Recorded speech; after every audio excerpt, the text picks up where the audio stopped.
Facebook. Get the day's hot stories and exclusive information. Search for Fox 35 because you can never have enough friends.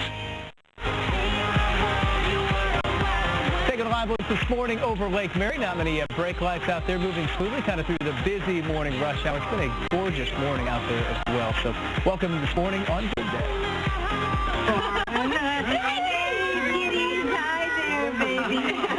Oh, isn't this nice? Connecticut Grandma and Grandpa and regular Grandma and Grandpa. Who wants Tootsie Pop? It's a great clip from Everybody Loves Raymond. I know Raymond fans will recognize that. The holidays are here, we know that, which means there's likely going to be a lot of togetherness in your house over the next couple of weeks. Some new research showing what you say to your in-laws could have a direct effect on your own marriage. A 26-year study out of Michigan. 26 years, that's a long time.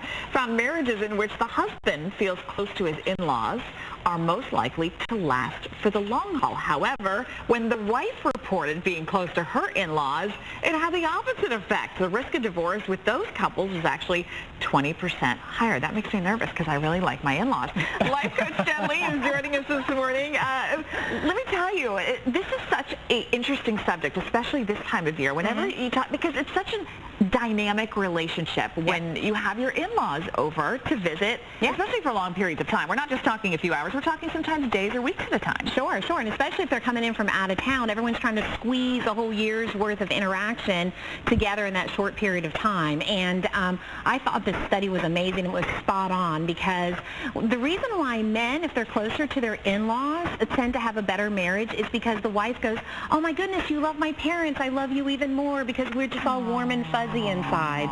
And the reason it's the opposite for the women is because women who feel like, and we do this before we get married, and I can speak to this for myself, we want our mother-in-laws to love us, right? So we kind of let down the barriers. We don't really set up a lot of boundaries, and we just let it be a free-for-all because we want it to be a mother-daughter relationship. Well, now you start having kids and the holidays. What ends up happening is those boundaries start getting crossed. Mother-in-laws think they can say whatever they want, and daughter-in-laws don't know what to do, and resentment starts to form. And then the husband doesn't know what to do, right? Like, when he brought us in, clearly we need the most help, and John would say that if he shares with us.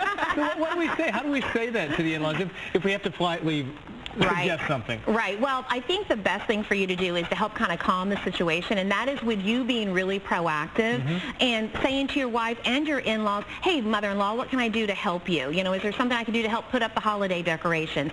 Saying to your wife, you know, let me write the Christmas card this year, and then really nice note to your mom and dad. And if you're more proactive, then that kind of calms the wife down a little bit, and it calms the in-laws down a little bit. Now, the wives, what y'all need to do, we're the trouble. Quite frankly, the boys are the good ones.